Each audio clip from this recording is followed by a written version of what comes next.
Você quer se tornar um especialista em conserto de celulares e conquistar uma nova carreira de sucesso? Aprenda passo a passo todas as técnicas necessárias para consertar os mais diversos modelos de celulares. Clique. I think there was just too much on his shoulders.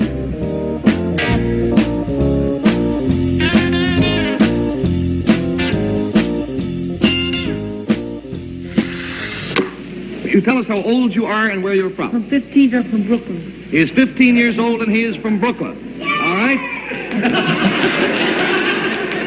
Will you show your headline to camera 3 and to Dick Clark, because we'll make him go to work on you. It says, teenager strategy defeats all comers. This strategy, did it involve finances? No. Did you have any help? No. Did it all by yourself? Did it make people happy? Made me happy. This young man's name is Bobby Fischer, and already he is the United States chess champion. He is 15 years old and he has defeated the Masters. He is the United States champion in chess. I met Bobby when I was 14 and he was 8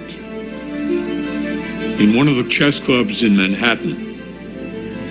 He was the youngest kid around. He was unassuming. He was well-mannered. He was a nice kid. His mother, Regina, she was a woman who had to work 2 jobs, single mom, supporting 2 children, Bobby and Joan. Regina was really the genius of the family. She spoke quite a number of languages, including Russian. She worked as a telegraph operator, a nurse, a welder. She actually got a PhD in hematology as well. She was an activist. She was a communist.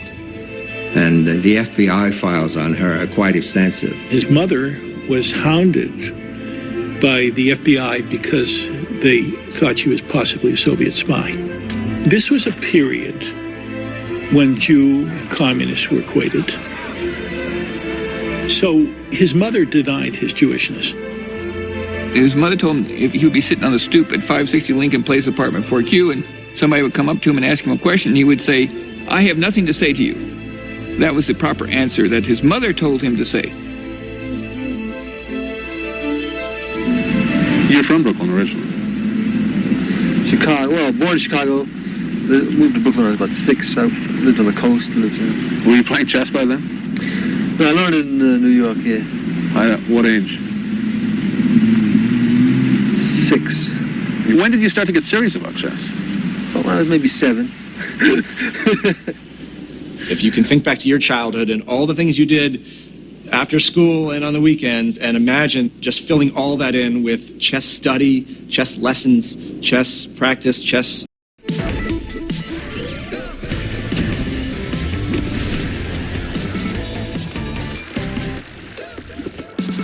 A diversão em família está completa com os brinquedos de Sonic 3 no Mac Lanche Feliz. Competition.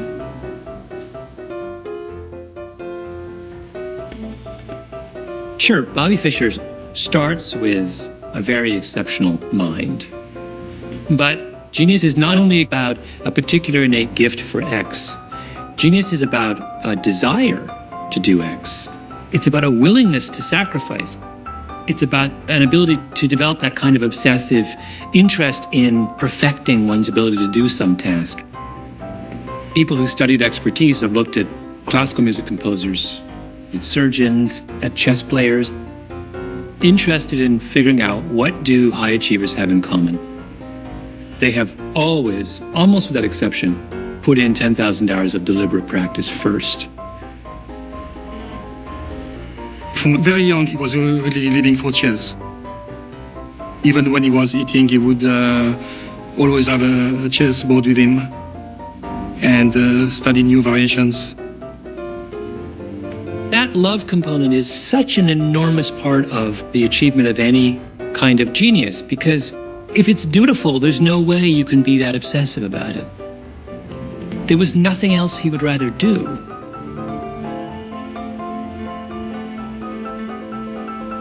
I started playing games with myself. I would make the white moves and the black moves, and just defending his pawn, play through the whole game, and eventually I would checkmate the other guy. So I almost always won. White comes out with the knight.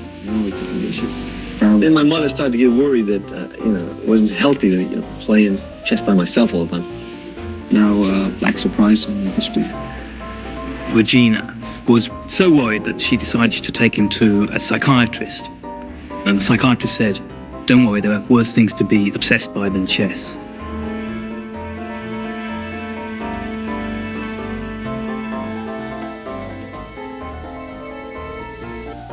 Everybody said to him, "What happened?" And he said, "One day I just got good." He was suddenly out of everyone else's league, and everybody knew it. Fischer would open a chess magazine, okay, like this. He would open it like this. He would say, okay, here, let's see, here, okay, here, okay, here. Now, it looks like he's just like looking at the pictures, right? That's what you think he's doing. No, he's not doing it. He's playing through the entire game in his head in a few seconds. Every move. He went from being my peer in chess to being the United States chess champion. A quantum leap. That's when he first became famous. This is 1958.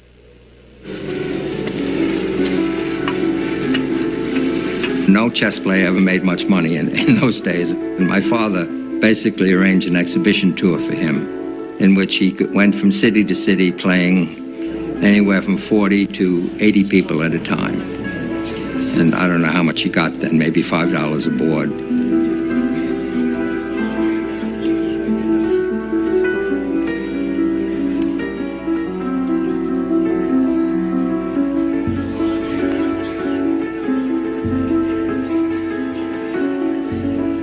Regina decided that this was a way to the big time. She'd call me up and say, "I want Bobby to go on Channel 2 on Sunday, and he won't do it if I ask him, so I want you to tell him." He just wanted to learn the game, and she really wanted him to get publicity. Fame is definitely a mixed blessing, and almost everybody would admit that at some point in their life they wish they had it. Once it starts, it's fun, and the fun quickly wears off when you want to be alone, private and public, if that's ever possible. But also it's horrendous on the psyche for the young, because it totally distorts their world.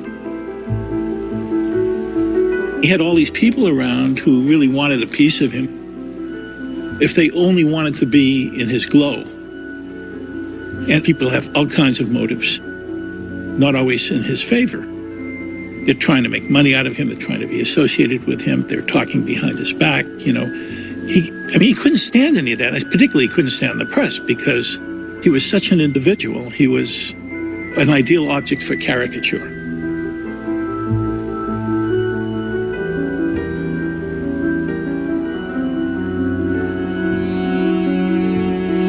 You watch television? No, not much. Very rarely. Why? I don't know. I read that you get little radiation from it. I don't know. I've talked with a few scientist friends of mine.